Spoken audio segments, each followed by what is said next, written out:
नमस्कार, मैं डॉक्टर पूजा दीवान, आपकी गायनेकोलॉजिस्ट स्त्री रोग विशेषज्ञ आज फिर हाजिर हूँ और आज हम बात करेंगे इस मुद्दे पर कि क्या सिजेरियन सेक्शन की डिलीवरी के बाद vaginal delivery, normal delivery, vaginal birth हो सकता है कि नहीं।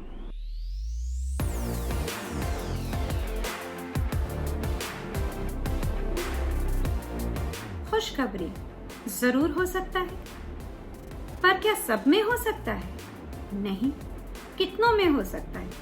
60 से 70% यानी 60 to 70% लोगों में जिनकी पहले सिजेरियन डिलीवरी हुई है उनका नॉर्मल डिलीवरी हो सकता है। तो ये कहावत कि once a caesarean always a caesarean, ये सच है क्या? बिल्कुल नहीं। पर ऐसा क्यों है कि लोगों के दिलो दिमाग पे ये बात छाई रहती है कि सिजेरियन हुआ था तो सिजेरियन ही होगा अगली बार। देखिए, कुछ तो होता है कि हमें पता नहीं होता इग्नोरेंस की वजह से, कुछ इसलिए होता है क्योंकि ये हमें डर बैठा होता है कि भाई नहीं, अगर हमने सिजेरियन नहीं करवाया अगली बार और वेजाइनल डिलीवरी कराई तो डिलीवरी के पेन्स के दौरान हमारे टांके फट जाएंगे। और तीसरी बात ये कि आजकल की नई जनरेशन की बहुत सी यंग लड़कियां ये सोचती हैं, यंग माँ ये सोचती हैं कि मैंने तो नॉर्मल डिलीवरी का दर्द सहा ही नहीं, वेजाइनल डिलीवरी जो भी था मुझे नहीं पता, अब सिजेरियन हुआ है तो एक बार सिजेरियन हो गया, मुझे तो मालूम है कैसे हुआ था, कम से कम मैं बेहोश तो थी, मुझे इतना दर्द नहीं सहना पड़ा, चलो ये करा लेते हैं। पर हकीकत ये है कि normal delivery, vaginal birth normal तरीका है, उसके रिस्क कम हैं, उसकी मॉर्बिडिटी, मॉर्टेलिटी यानी कि उससे साथ जुड़ी कॉम्प्लिकेशंस, बीमारी और अगर किसी की मृत्यु हो जाए उसकी रिस्क हमेशा कम रहती है। तो सिजेरियन जो है वो आफ्टर ऑल माइनर सर्जरी नहीं है। कहीं ना लोगों के दिमाग में ये बात बैठी है कि वो माइनर सर्जरी, माइनर नहीं है जी, वो बिल्कुल मेजर सर्जरी, क्योंकि पेट के उतनी ही तह, उतनी ही सतह काटी जाती हैं जितनी कि किसी और सर्जरी में हो, चाहे वो आंतड़ियों का ऑपरेशन हो, चाहे वो गॉल ब्लैडर हो, चाहे वो अपेंडिक्स हो, चाहे वो हर्निया हो।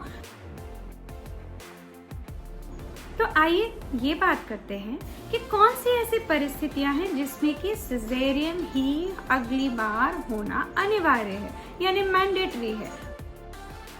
यानी कि एब्सोल्यूट कॉन्ट्राइंडिकेशन, यानी बिल्कुल नहीं हो सकता वेजाइनल डिलीवरी अगर पिछली बार आपके इन कारणों की वजह से सिजेरियन सेक्शन हुआ है।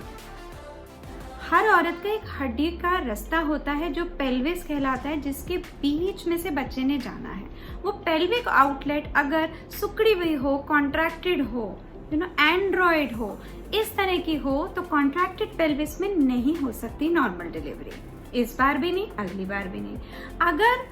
सिजेरियन इसलिए किया था क्योंकि पिछली बार भी आपका सिजेरियन था और पिछली बार वाले सिजेरियन में, सिजेरियन के बाद आपको कॉम्प्लिकेशंस हुई, जैसे कि आपके टांकों में पस, पीत, माहवार पड़ गई, यानी कि पपेरल सेप्सिस हो गया, या सिजेरियन के टांके फट गए बाद में, या वापस उनको टांके लगाने पड़े, या सिजेरियन के बाद आपको बुखार वगैरह हुआ, या आपका प्लेसेंटा ऑल्नार बहुत चिपका हुआ था और नीचे की तरफ था, जैसे कि प्लेसेंटा एक्रीटा हो, या इस कारण हुआ क्योंकि इस बारी जब आपकी डिलीवरी हुई थी सिजेरियन की तो शायद नॉर्मल इस तरह से हॉरिजॉन्टल नहीं काट पाए, लॉन्गिट्यूडनल नहीं काट पाए बच्चेदानी को, और कोई कारण से, चाहे वो फाइब्रॉइड की वजह से या प्लेसेंटा की वजह से, उनको वर्टिकली काटना पड़ा बच्चेदानी को। मैं स्किन की बात नहीं कर रही, मैं बच्चेदानी की बात कर रही हूँ। तो उसको क्लासिकल सिजेरियन सेक्शन कहते हैं। इन सब परिस्थितियों में अगली बार भी आपका सिजेरियन ही होना है। पर अगर आपका सिजेरियन इसलिए हुआ क्योंकि बच्चे की धड़कन बहुत तेज हो गई, यानी फीटल डिस्ट्रेस हो गया, या फिर बच्चे ने आपके पेट के अंदर पॉटी कर दी, जिसे मिकोनियम बोलते हैं, या स्टूल्स पास कर दिए, मिकोनियम स्टेन लाइकर था, या फिर क्योंकि पिछली बार जब आपका सिजेरियन हुआ था तो बच्चा समय से पहले पैदा हुआ था, यानी 37 हफ्ते से पहले, और खासकर अगर 34 हफ्ते से पहले, तो हो सकता है प्री टर्म बर्थ की वजह से, या फिर क्योंकि आपके जो बच्चा होता है, बच्चा एक पानी की थैली में होता है, उसका गुब्बारा फूट गया था समय से पहले, यानी प्रीमेच्योर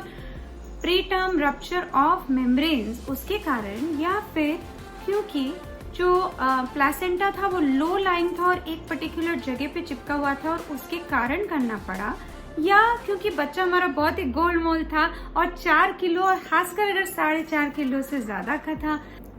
या फिर इस कारण कि जो बच्चा था उसके आसपास जो पानी था वो बहुत कम हो गया था, यानी पानी सिकुड़ने लगा था, जिसे कि ओलिगोहाइड्रामनियोस बोलते हैं। ये कारण, या कभी कभी माँ का ब्लड प्रेशर बहुत अनकंट्रोल्ड है और दवाइयाँ देने पे भी कंट्रोल नहीं हो रहा, और अगर हम वेट करेंगे तो माँ को भी तकलीफ होगी, बच्चे को भी तकलीफ होगी, या फिर शुगर बहुत ज़्यादा है और बहुत हाई इंसुलिन डोजेज पर आप हैं और उसकी वजह से कोई कॉम्प्लिकेशंस हो रही हैं, यानी कि बच्चे का वजन नहीं बढ़ रहा, यानी इंट्रायूट्राइन ग्रोथ रिस्ट्रिक्शन हो रही है, या पानी कंस्ट्रिक्ट हो रहा है, या केवल इंसुलिन बढ़ा हुआ है, तो ये कारण हो सकते हैं सिजेरियन सेक्शन करने की, जो जरूरी नहीं है कि अगली बार रिपीट हो। इसके सिवा ये भी परिस्थिति हो सकती है कि जो बच्चा है वो उस पर्टिकुलर डिलीवरी के टाइम पर बच्चे की जो प्रेजेंटेशन थी वो सही नहीं थी। बच्चा तो सर के बल आना चाहिए बाहर, पर अगर बच्चा उल्टा है, यानी ब्रीच प्रेजेंटेशन, कि उसका सर ऊपर है और उसके पैर नीचे हैं, या वो बच्चा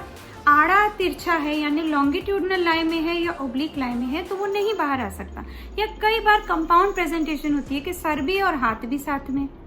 है ना, टांग भी और सर भी साथ में। तो कुछ इस किस्म की अगर कंपाउंड प्रेजेंटेशन होती है, या जुड़वा बच्चे होते हैं, जरूरी नहीं है हर जुड़वे में आपको सिजेरियन ही करना है, पर कई बार जुड़वे में ऐसा हो सकता है कि दोनों की कॉर्ड एक दूसरे के साथ इंटेंगल्ड है, या हाई रिस्क प्रेगनेंसी है, या एक बच्चा सीधा है एक बच्चा टेढ़ा है, वगैरह वगैरह। ये परिस्थितियां भी उस वक्त हमने सिजेरियन करा, पर जरूरी नहीं है कि अगली बार भी यही होगा। तो देखिए ना,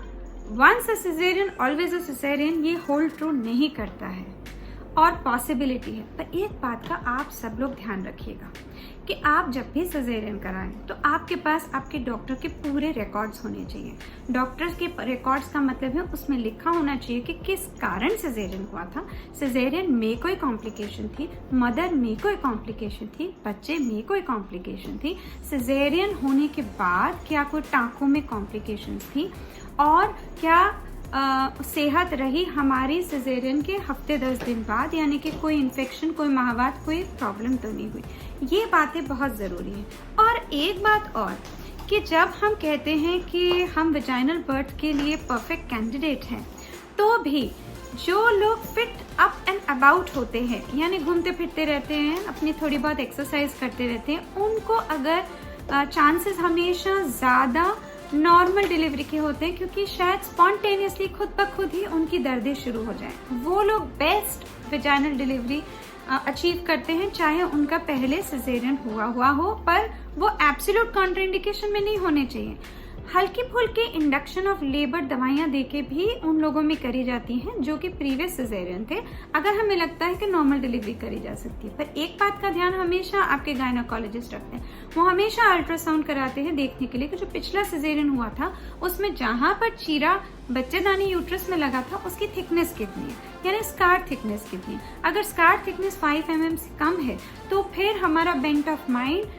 नॉर्मल डिलीवरी की तरफ ना होकर सिजेरियन की तरफ होता है। और कई बार अगर अल्ट्रासाउंड नहीं होता तो हम एग्जैक्टली उसी जगह दबा कर भी देखते हैं जहां पर पिछली बार चीरा लगा था, क्लिनिकल अपने उससे कि स्कार टेंडरनेस ही ऐसे तो नहीं है, क्योंकि हम नहीं चाहते कि नॉर्मल डिलीवरी के टाइम पर ही रास्ते में ही आपकी बच्चेदानी फट जाए और हम लोग उसको नेग्लिजेंटली देखें। तो हम डॉक्टर पूरे आगाह रहते हैं, फिर भी 60 to 70% सक्सेस रेट रहता है। इस खुशखबरी के साथ मैं आपसे विदा लेती हूँ। हमेशा